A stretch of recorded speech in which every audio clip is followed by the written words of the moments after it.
അടുത്ത ആഴ്ചയിലോട്ട് എൻട്രി കിട്ടാൻ ചാൻസ് ഉള്ള 3 പേര് നമുക്ക് ഡിസ്കസ് ചെയ്യാം. നമ്മൾ ആദ്യമായിട്ട് നോക്കാൻ പോകുന്നത് GBP JPYയിലാണ്. നമ്മൾ എപ്പോഴത്തെ പോലെ GBP JPY ആദ്യം നോക്കുന്നത് വീക്കിലി ആണ് നോക്കുന്നത്. വീക്കിലി നോക്കുമ്പോൾ നമുക്കിവിടെ എന്തൊക്കെ കാണാൻ പറ്റുന്നുണ്ട്? മാർക്കറ്റ് നല്ല രീതിയിൽ ലിക്വിഡിറ്റി സ്വീപ്പ് നടത്തിയിട്ടുണ്ട്. അതിനുശേഷം നമുക്ക് ഇവിടെ ഒരു ഓർഡർ ബ്ലോക്ക് മീൻസ് ഒരു ഡിമാൻഡ് ക്യാൻഡിൽ ക്രിയേറ്റ് ചെയ്തിട്ടുണ്ട്. അതിന് തൊട്ട് ശേഷം വീണ്ടും ഒരു ഡിമാൻഡ് ക്യാൻഡിൽ മാർക്കറ്റ് ക്രിയേറ്റ് ചെയ്തിട്ടുണ്ടായിരുന്നു. നിങ്ങൾ നോക്കുമ്പോൾ മനസ്സിലാവും മാർക്കറ്റ് ആ ഡിമാൻഡ് ക്യാൻഡിൽ ജസ്റ്റ് മിറ്റിഗേറ്റ് ആയിട്ടാണ് പിന്നെ പമ്പായിരിക്കുന്നത്. സോ മാർക്കറ്റ് നല്ല രീതിയിൽ ബുള്ളിഷാണ് തരുന്നത്.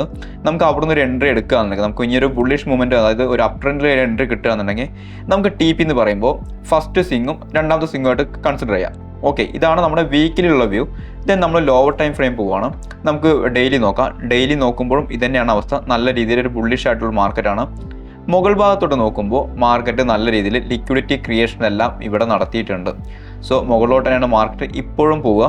പിന്നെ നമ്മൾ നോക്കുമ്പോൾ നല്ലൊരു ഏരിയ എവിടെയെങ്കിലും ഉണ്ടോ നോക്കാം. നമ്മുടെ ഒരു തിയറി പ്രകാരം ഒരു ഡിമാൻഡ് സോണ് മാർക്കറ്റ് ഇവിടെ ക്രിയേറ്റ് ചെയ്തിട്ടുണ്ട്. ഓക്കെ, ഇതാണ് നമ്മുടെ ഡിമാൻഡ് സോണ്. അത് മാർക്കറ്റ് ഇതുവരെ മിറ്റിഗേറ്റ് ആയിട്ടുമില്ല. സോ നമുക്ക് ഇവിടെ നിന്ന് ഒരു എൻട്രി എക്സ്പെക്റ്റ് ചെയ്യാം. പക്ഷേ ഡെയിലിയാണ്. ഡെയിലിയിൽ നിന്ന് ഒരു എൻട്രി എടുക്കുമ്പോൾ അത്യാവശ്യം നല്ല രീതിയിൽ പിപ്പ് മൂവ്മെൻറ്റും കാര്യങ്ങളൊക്കെ ഉണ്ട്. ഏകദേശം 169 പിപ്പോളുണ്ട് ഈ ഒരു ഏരിയയിലോട്ട്. സോ നമുക്കൊന്ന് ഡയറക്റ്റ് ഒരു എൻട്രി കയറാൻ പറ്റില്ല. നമ്മളിനി നോക്കാം ലോവർ ടൈം ഫ്രെയിം പോയിട്ട് ഇവിടെ എന്തൊക്കെയാണ് അവസ്ഥ നോക്കാം. ജസ്റ്റ് നോക്കുമ്പോൾ നമുക്ക് പ്രോപ്പറായിട്ടുള്ള വല്ല എൻട്രി സെറ്റപ്പോ കാര്യങ്ങളോ എന്തെങ്കിലുമൊക്കെ ഉണ്ടോ നോക്കാം. ഒന്നും മാർക്കറ്റ് തന്നിട്ടില്ല. ദെൻ 3 അവർ പോയി നോക്കി, ഒന്നുമില്ല. 2 അവർ നോക്കുമ്പോഴും കാര്യപ്പെട്ട എൻട്രി സെറ്റപ്പ് ഒന്നും മാർക്കറ്റ് തന്നിട്ടില്ല.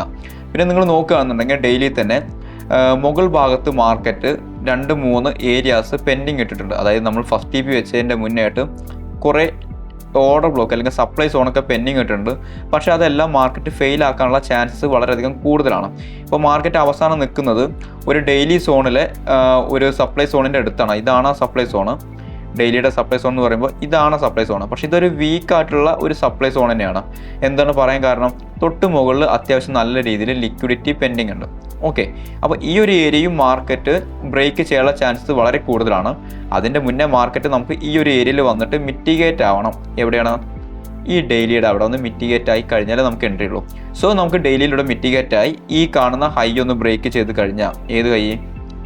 ഈ ഹൈ ഒന്ന് ബ്രേക്ക് ചെയ്ത് കഴിഞ്ഞാൽ നമുക്കൊരു എൻട്രി പ്ലാൻ ചെയ്യാം. അല്ലാത്ത പക്ഷം നമുക്കൊരു മിറ്റിഗേഷന് ശേഷം പ്രോപ്പറായിട്ടുള്ള ഓർഡർ ഫ്ലോയും കാര്യങ്ങൾ വന്നു കഴിഞ്ഞാൽ നമുക്കൊരു ബൈ എൻട്രി പുഷ് ചെയ്യാം.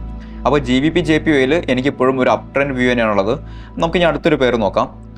നമ്മൾ അടുത്ത പേര് നോക്കുന്നത് NSD USD ആണ്. NSD USDയുടെ കേസ് നമ്മൾ എന്നും പറഞ്ഞ മാതിരി തന്നെ വീക്കിലി നോക്കാം. വീക്കിലി നോക്കുമ്പോൾ മാർക്കറ്റ് നല്ല രീതിയിൽ ബെയറിഷ് ആണ്. മാത്രമല്ല ഒരു ലിക്വിഡിറ്റി സ്വീപ്പിന് ശേഷമാണ് മാർക്കറ്റ് താഴോട്ട് വന്നിരിക്കുന്നത്.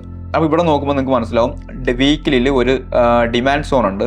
പക്ഷേ അത് ഓൾറെഡി ആക്റ്റീവ് ആയിട്ടുള്ള ഒരു ഡിമാൻഡ് സോണാണ്. നമ്മൾ നോക്കുമ്പോൾ നല്ല രീതിയിൽ താഴോട്ടുള്ള മാർക്കറ്റ്. ഡെയിലി നോക്കുമ്പോൾ എന്താ അവസ്ഥ?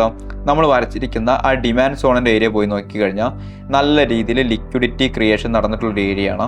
ലിക്വിഡിറ്റി അത്യാവശ്യം നല്ല രീതിയിൽ ഇവിടെ പെൻഡിങ് മാർക്കറ്റ് ഇട്ടിട്ടുണ്ട്. സോ നമ്മൾ എന്ത് ചെയ്യും? നമുക്കിനി ഡെയിലിയിൽ വല്ല അപ് ട്രെൻഡിനോ ഡൗൺ ട്രെൻഡിനോ വ്യൂ ഉണ്ടോ നോക്കാം. ഡെയിലി നോക്കുമ്പോഴും മാർക്കറ്റ് നല്ല ബെയറിഷ് ആണ്. ഈ ഒരു ഏരിയയൊക്കെ പറഞ്ഞാൽ അത്യാവശ്യം നല്ല ഒരു എൻട്രീസ് കിട്ടിയൊരു ഏരിയ ആയിരുന്നു. ഈ ഒരു ഏരിയയിൽ മാർക്കറ്റ് നല്ല രീതിയിൽ നല്ല രീതിയിൽ ലിക്വിഡിറ്റി ക്രിയേഷൻ നടത്തിയിട്ടാണ് വന്നിരിക്കുന്നത്. ലിക്വിഡിറ്റി ക്രിയേഷൻ മാത്രമല്ല, മാർക്കറ്റ് അവിടെ എന്താണ് ഓർഡർ ഫ്ലോ ഉണ്ടാക്കിയിട്ടുണ്ട്. ഏകദേശം 5-6 ഓർഡർ ഫ്ലോ മാർക്കറ്റ് ഈ ഒരു ഏരിയയിൽ ഉണ്ടാക്കിയിട്ടുണ്ട്. നമ്മൾ പറഞ്ഞിട്ടുണ്ട് മാർക്കറ്റ് ഒരു 5 ഓർഡർ ഫ്ലോ കഴിഞ്ഞാൽ മാർക്കറ്റ് അതൊക്കെ ടേക്ക് ഔട്ട് ചെയ്യാൻ വേണ്ടി വരുന്നത്. കാരണം നല്ല രീതിയിൽ ലിക്വിഡിറ്റി ഉള്ളൊരു ഏരിയ ആണ്. ഓക്കെ, അപ്പോൾ അതങ്ങനെ കിടക്കട്ടെ. ഒരു ലിക്വിഡിറ്റി പോയിന്റ് മാർക്ക് ചെയ്ത് വെച്ചിട്ടുണ്ട് നമ്മൾ. പിന്നെ താഴോട്ട് പോകുമ്പോൾ നമുക്ക് ബെയറിഷ് ആയിട്ടുള്ള ഒരു വ്യൂവും കാണുന്നില്ല. ദെൻ 4 അവർ നോക്കുകയാണ്. 4 അവർ നോക്കുമ്പോൾ നമുക്ക് എവിടെയെങ്കിലും എൻട്രി പോയിന്റ് കാര്യങ്ങളുണ്ടോ നോക്കാം. ഒന്നുമില്ല. ലാസ്റ്റ് ഉണ്ടാക്കിയൊരു ബ്രേക്ക് എന്ന് പറഞ്ഞത് മാർക്കറ്റ് ഇതാണ് മാർക്കറ്റ് അവസാനം ഉണ്ടാക്കിയൊരു ബ്രേക്ക്. ദെൻ നമ്മൾ 3 അവർ പോയി നോക്കുമ്പോൾ മാർക്കറ്റ് ഓൾറെഡി നമ്മൾ വരച്ചൊരു ഏരിയ റിയാക്ട് ആയിട്ടുണ്ടായിരുന്നു. ഇതൊക്കെ നമ്മൾ സ്റ്റുഡൻസിന് കൊടുത്തൊരു ഏരിയ ആണ്. ഒരു സെക്കൻഡ് ഓർഡർ ഫ്ലോ നല്ലൊരു ബ്രേക്ക് മാർക്കറ്റോട് തന്നിട്ടുണ്ട്.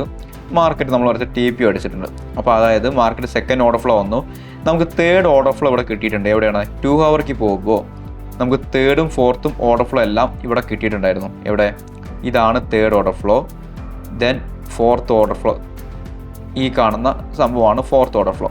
ഓക്കെ, ഈ ഒരു ഭാഗത്ത് നമ്മൾ നീട്ടി വരയ്ക്കുമ്പോൾ ഇത് നമ്മുടെ ഒരു സപ്ലൈ സോണാണ്. കൂടാതെ ഒരു ഓർഡർ ഫ്ലോ ഏരിയയും കൂടിയാണ്. നമുക്ക് മാർക്കറ്റ് ഇൻഡ്യൂസ്മെൻറ്റും തന്നിട്ടുണ്ട്. ഏതാണ് ഇൻഡ്യൂസ്മെൻറ്റ്? ഇതാണ് നമ്മുടെ ഇൻഡ്യൂസ്മെൻറ്റ്. ഓക്കെ, മാർക്കറ്റ് ഒരു ഇൻഡ്യൂസ്മെൻറ്റും തന്നിട്ടുണ്ട്. കൂട്ടത്തിൽ നമുക്കിവിടെ ഒരു ബോഡി ബ്രേക്കും തന്നിട്ടുണ്ട്. പക്ഷേ നമ്മൾ പറഞ്ഞ പ്രകാരം 5 ഓർഡർ ഫ്ലോ കഴിഞ്ഞാൽ മാർക്കറ്റ് അത് എടുക്കാൻ വേണ്ടി പോകാനുണ്ട്. നമ്മുടെ ഏരിയ കഴിഞ്ഞ ഏരിയ തൊട്ട് മുകളിലായിട്ട് 5 ഓർഡർ ഫ്ലോ പെൻഡിങ് കിടക്കുന്നുണ്ട്. ആ മാർക്കറ്റ് വേണമെങ്കിൽ റിവേഴ്സിലാവാം. പക്ഷേ ഞാൻ ഇപ്പോഴും എക്സ്പെക്ട് ചെയ്യുന്നത് താഴ്ഭാഗത്ത് നല്ല ലിക്വിഡിറ്റി ഉള്ളതുകൊണ്ട് തന്നെ നമുക്കൊരു എൻട്രി ഇവിടുന്ന് പുഷ് ചെയ്യാം. എങ്ങനെ ഏഷ്യൻ റേഞ്ചൊക്കെ കഴിഞ്ഞ് മാർക്കറ്റ് ഏഷ്യയുടെ ഹൈ വന്നിട്ട് ഇവിടെ സ്വീപ്പ് ചെയ്യുക അല്ലെങ്കിൽ മിറ്റിഗേറ്റ് ചെയ്താണ് നമുക്ക് താഴോട്ട് എൻട്രി പുഷ് ചെയ്യാം. ഓക്കെ, ഇതാണ് NSD USD റിവ്യൂ. നമുക്ക് അങ്ങനെ വെക്കുകയാണെങ്കിൽ TP എന്ന് പറഞ്ഞത് ഈ ഒരു ഏരിയ വരെ വെക്കുക. അല്ലാത്ത പക്ഷം നമ്മുടെ വീക്കിലിയുടെ ലോവർ വിക്ക് വരെ നമുക്ക് എൻട്രി വെക്കുക. കാരണം ഈ ഒരു ഏരിയയിൽ നല്ല രീതിയിൽ ലിക്വിഡിറ്റി പെൻഡിങ് ഉണ്ടായിരുന്നു. ഇനി നോക്കുന്നത് യൂറോ NSD പറഞ്ഞ പെയറാണ്. നമ്മൾ സ്ഥിരം ചെയ്യുന്ന പോലെ തന്നെ വീക്കിലി പോവുകയാണ്. വീക്കിലി നോക്കുമ്പോൾ മാർക്കറ്റ് നല്ല രീതിയിലൊരു അപ് ട്രെൻഡാണ് കാണുന്നത് വീക്കിലിയിൽ. സോ നമ്മൾ നിയറസ്റ്റ് ആയിട്ടുള്ള ലിക്വിഡിറ്റി പോയിന്റ് മാർക്ക് ചെയ്യാൻ പോവുകയാണ്. ഇതാണ് നമ്മുടെ ഒരു ലിക്വിഡിറ്റി പോയിന്റ്. ഓക്കെ, ഇതാണ് നിയറസ്റ്റ് ലിക്വിഡിറ്റി പോയിന്റ്, അതായത് major liquidity point. Then second liquidity point ഇതാണ്. ഇത് കൂടാതെ മാർക്കറ്റ് നമ്മൾ നോക്കുമ്പോൾ ഇവിടെ നമുക്ക് ഒരു സപ്ലൈ സോണുണ്ട്. ഓൾറെഡി മിറ്റിഗേറ്റ് ആയ ഒരു സപ്ലൈ സോണുണ്ട്. പക്ഷേ ഈ സപ്ലൈ സോൺ നല്ല രീതിയിൽ വീക്ക് ആവാൻ ചാൻസ് ഉണ്ട്. കാരണം എന്താണ്, നമുക്ക് പ്രോപ്പറായിട്ടുള്ള ബ്രേക്കും കാര്യം നമ്മുടെ കിട്ടിയിട്ടില്ല. സോ ആ ഒരു ഏരിയ ബ്രേക്ക് ആയിട്ട് മുകളിലോട്ട് പോകാനാണ് ഏറ്റവും ചാൻസ് കൂടുതൽ. നമ്മൾ ഡെയിലി നോക്കുമ്പോൾ ഡെയിലിയിൽ നമുക്ക് വല്ല ഏരിയാസ് ഉണ്ടോ നോക്കാം. ഇവിടെ നോക്കുമ്പോൾ അത്യാവശ്യം നല്ലൊരു ഏരിയ ഒന്നും കാണുന്നില്ല. പക്ഷേ മാർക്കറ്റ് ലിക്വിഡിറ്റി സ്വീപ്പ് ഇവിടെ നടത്തിയിട്ടുണ്ട്. ഓക്കെ, ലിക്വിഡിറ്റി സ്വീപ്പ് നടത്തിയതിന് ശേഷം മാർക്കറ്റ് നല്ല രീതിയിൽ ബുള്ളിഷ് ആയിരുന്നു. നമുക്ക് പ്രോപ്പറായിട്ടുള്ള ഡിമാൻഡ് സോണോ കാര്യങ്ങളൊന്നും മാർക്കറ്റ് ഡെയിലിയിൽ തന്നിട്ടില്ല. ഉള്ളൊരു ഡിമാൻഡ് സോൺ ഇതാണ്. അവിടെ തന്നെയാണ് മാർക്കറ്റ് പമ്പ് ആയിട്ടുള്ളത്. ദെൻ അടുത്തൊരു സപ്ലൈ സോൺ അല്ലെങ്കിൽ സെക്കൻഡ് ഓർഡർ ഫ്ലോ എന്ന് പറയുമ്പോൾ വേറെ ഏതെങ്കിലും ടൈം ഫ്രെയിമിൽ ഇത് ഷുവറായിട്ട് ഒരു ഡിമാൻഡ് ക്യാൻഡിലായിരിക്കും. സോ സെക്കൻഡ് ഓർഡർ ഫ്ലോ ആയിട്ട് കൺസിഡർ ചെയ്യാം. ദെൻ തേർഡ് ഓർഡർ ഫ്ലോ നമുക്ക് ഇവിടെയാണ്. അപ്പോൾ മാർക്കറ്റ് ഇപ്പോൾ നിൽക്കുന്നത് ഈ മൂന്നാമത് വരച്ച ആ ഡിമാൻഡ് സോണിലാണ്. ഓക്കെ, അത്യാവശ്യം ബോഡി ബ്രേക്കും മാർക്കറ്റ് തന്നിട്ടുണ്ട്. സോ നമുക്ക് വേണമെങ്കിൽ ഒരു എൻട്രി എക്സ്പെക്റ്റ് ചെയ്യാം. എങ്ങനെ, മാർക്കറ്റ് മുകളിലോട്ട് പോയിട്ട് ഈ ഒരു ഏരിയ ബ്രേക്ക് ചെയ്ത് കഴിഞ്ഞ് താഴോട്ട് വന്നു കഴിഞ്ഞാൽ നമുക്ക് ഇങ്ങോട്ടൊരു എൻട്രി പ്ലാൻ ചെയ്യാം. ദെൻ എങ്ങോട്ടാണ്, ഇതിൻ്റെ മുകൾ ഭാഗത്ത് നമ്മൾ വരച്ച TP വല്ലതും പെൻഡിങ് ഉണ്ടെങ്കിൽ നമുക്ക് അതുവരെ എൻട്രി പുഷ് ചെയ്യാം. അതായത് മുകൾ ഭാഗം വരെ നമുക്ക് എൻട്രി നോക്കാം. അപ്പോൾ ഈ ഒരു ഏരിയ ആണ് ഇപ്പോൾ ഞാൻ യൂറോ NSDയിൽ. അപ്പോൾ ഇതാണ് ഡെയിലി എൻ്റെ വ്യൂ. നമുക്കിനി ലോവർ ടൈം ഫ്രെയിം പോയി നോക്കുമ്പോൾ ഇവിടെ എന്തൊക്കെയാണ് അവസ്ഥ നോക്കാം. ലോവർ ടൈം ഫ്രെയിമിൽ ഇപ്പോൾ നിലവിൽ നമുക്ക് 4 അവർ നോക്കുകയാണെന്നുണ്ടെങ്കിൽ മാർക്കറ്റ് നല്ല രീതിയിൽ ഒരു ബ്രേക്ക് എല്ലാം തന്നിട്ടുണ്ട്. ഓക്കെ, മാർക്കറ്റ് നല്ല രീതിയിൽ BOS ഇവിടെ ക്രിയേറ്റ് ചെയ്തിട്ടുണ്ട്. ഇതാണ് നമ്മുടെ BOS. ഓക്കെ, അപ്പോൾ നമുക്ക് SMC പ്രകാരം നമുക്ക് അവിടെ എൻട്രി ഉള്ളത് ഈ ഒരു പോയിന്റിൽ നിന്നായിരിക്കും. നമ്മൾ വരച്ചിരിക്കുന്ന ഈ BOSൻ്റെ ഈ ഓർഡർ ബ്ലോക്ക് എന്ന് പറഞ്ഞ പോയിന്റിൽ നിന്നായിരിക്കും നമുക്കൊരു എൻട്രി ഉള്ളത്. പക്ഷേ മാർക്കറ്റ് ആ ഒരു ഏരിയയിലോട്ട് എത്തുമെന്ന് സംശയമാണ്. അതിൻ്റെ മുന്നേ മാർക്കറ്റ് ഈ കാണുന്ന ഒരു ഡിമാൻഡ് സോണിൽ നിന്നായിരിക്കും പമ്പ് ചെയ്യാൻ ചാൻസസ് കൂടുതൽ. അങ്ങനെ പമ്പ് ചെയ്യുകയാണെങ്കിൽ നമ്മൾ TP എവിടെ വയ്ക്കും, നമ്മൾ മാർക്കറ്റ് ലേറ്റസ്റ്റ് ആയിട്ട് ക്രിയേറ്റ് ആയ അല്ലെങ്കിൽ ഒരു ലിക്വിഡിറ്റി പോയിന്റ് അല്ലെങ്കിൽ നിയറസ്റ്റ് ആയിട്ട് ക്രിയേറ്റ് ആയ ലിക്വിഡിറ്റി പോയിന്റ്, അത് പറഞ്ഞത് നമ്മുടെ ഈ സ്വിംഗ് ഹൈ ആണ്. അപ്പോൾ ഈ ഒരു ഏരിയ വരെ നമുക്ക് ഒരു TP വയ്ക്കാം. ഇങ്ങനെ എൻട്രി എടുത്തു കഴിഞ്ഞാൽ ഇതായിരിക്കും നമ്മുടെ first TP. Then second TP എന്ന് പറയുമ്പോൾ നമ്മൾ വരച്ചിരിക്കുന്ന ആ ഒരു ഓർഡർ ബ്ലോക്ക്, ഫെയിലാക്കാൻ ചാൻസ് ഉള്ള ഓർഡർ ബ്ലോക്കിൻ്റെ ടോപ്പ് വരെ നമുക്ക് എൻട്രി പ്ലാൻ ചെയ്യാം. അപ്പോൾ ഈ ഒരു രീതിയിലാണ് യൂറോ NSDയിൽ എനിക്ക് വ്യൂ ഉള്ളത്. പിന്നെ നമ്മൾ അടുത്ത കാര്യം, ഈ ഒരു എൻട്രി പറയുമ്പോൾ നമ്മൾ നിർബന്ധമായിട്ട് ഒരു കാര്യം ശ്രദ്ധിക്കണം. നമ്മൾ ഫോറക്സ് ഫാക്ടറിയിൽ പോയിട്ട് നമ്മുടെ ന്യൂസിൻ്റെ കാര്യങ്ങളൊന്ന് ചെക്ക് ചെയ്യണം. കാരണം അടുത്ത ആഴ്ച ന്യൂസ് ഏതൊക്കെ രീതിയിലാണ് നമ്മളെ എഫക്റ്റ് ചെയ്യുന്നത് നമുക്ക് നോക്കണം. ഓക്കെ, അപ്പോൾ നമ്മളിപ്പോൾ നോക്കുമ്പോൾ മൺഡേ മുതൽ നോക്കുകയാണെന്നുണ്ടെങ്കിൽ അത്യാവശ്യം നല്ല രീതിയിൽ ന്യൂസാണ്. ഉച്ചയ്ക്ക് 1:45 മുതൽ 8:45 വരെ ന്യൂസുകളാണ്. എല്ലാ പേരുണ്ട്, യൂറോ ഉണ്ട്, GBP ഉണ്ട്, USD ഉണ്ട്. മൺഡേ പോയി ട്യൂസ്ഡേയിലും അതേപോലെ തന്നെയാണ്, നല്ല രീതിയിൽ ന്യൂസാണ്. വെനസ്ഡേയിൽ മാത്രമാണ് GDP ന്യൂസ് ഉള്ളത്, അതും 12:30ക്കാണ്. അപ്പോൾ 12:30 വരെയും 12:30ക്ക് ശേഷം നമുക്ക് എൻട്രി നോക്കാം. ദെൻ അതേമാതിരി വ്യാഴാഴ്ച ഒന്ന് നോക്കേ വേണ്ട, നല്ല രീതിയിൽ ന്യൂസാണുള്ളത്. ദെൻ വീക്കിൻ്റെ അവസാന ദിവസം വെള്ളിയാഴ്ചയും നല്ല രീതിയിൽ ന്യൂസാണുള്ളത്. സോ ആ ഒരാഴ്ച നല്ല രീതിയിൽ ന്യൂസാണുള്ളത്. അതായത് ഇനി വരുന്ന തിങ്കൾ മുതൽ വെള്ളി വരെയുള്ള ദിവസം അത്യാവശ്യം നല്ല രീതിയിൽ ന്യൂസാണ് ഫോറക്സ് മാർക്കറ്റിനെ സംബന്ധിച്ചിടത്തോളം. അപ്പോൾ ഒരു എൻട്രി എടുക്കുക എന്നുള്ളത് കുറച്ച് ഡിഫിക്കൽട്ടായിട്ടുള്ള കാര്യം തന്നെയാണ്. അപ്പോൾ ഹയർ ടൈം ഫ്രെയിമിൽ കൂടുതൽ എൻട്രി നോക്കാതെ ഒരു 30 മിനിറ്റിലൊക്കെ നോക്കുന്നതായിരിക്കും ഞാൻ പ്രിഫർ ചെയ്യാം.